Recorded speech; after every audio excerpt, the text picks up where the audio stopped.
এসো ভাই এসো, আমি জানতাম বোন তুই আসবি, কারণ তোমরা আর 5 জনের মতো নও।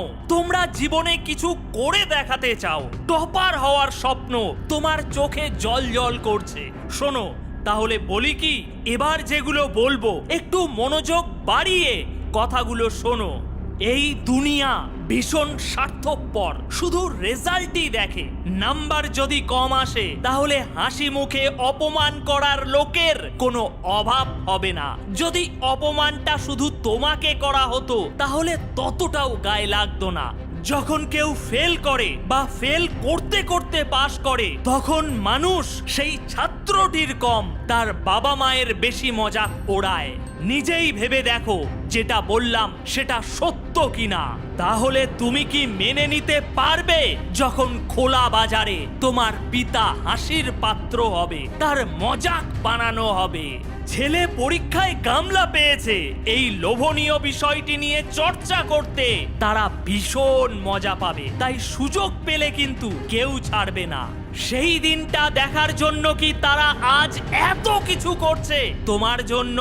দোহাই তোমার, যেন এটা কখনোই হতে দিও না। কষ্টে তাদের বুকটা ফেটে যাবে। দেখো ভাই দেখো, বাস্তব সত্য তোমার সামনে তুলে ধরেছি, তবুও কি শোধরাবে না? এখনো বলবে ভালো লাগে না?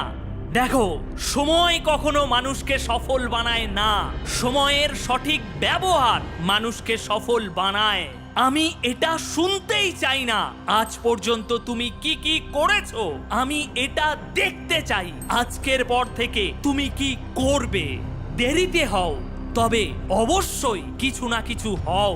রাস্তায় দেখা হলে পরিচিতরা তোমার ভালো মন্দ জানতে মোটেও আগ্রহী হয় না, তোমার বর্তমান অকাত জানতে তারা বেশি উৎসাহিত হয়। তাই নিজের ভবিষ্যৎকে নিয়ে মোটেও খেলা করো না। প্রতিটি দিন তুমি এক একটি করে ইট গাঁথছ তোমার ভবিষ্যৎ দালান বাড়ি। তবে এই ইট গাঁথার সময়টি কিন্তু নির্ধারিত, শেষ হয়ে গেলে আর কিন্তু সুযোগ পাবে না। তাই খুব সচেতন হয়ে কাজটি করো।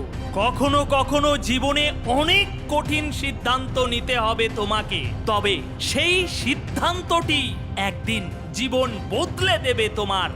আজ তাহলে এখানেই থাক, আমি কাল আবারও ফিরে আসব তোমাকে পড়তে বসাতে, তোমার ভিতরে অক্সিজেন প্রবেশ করাতে।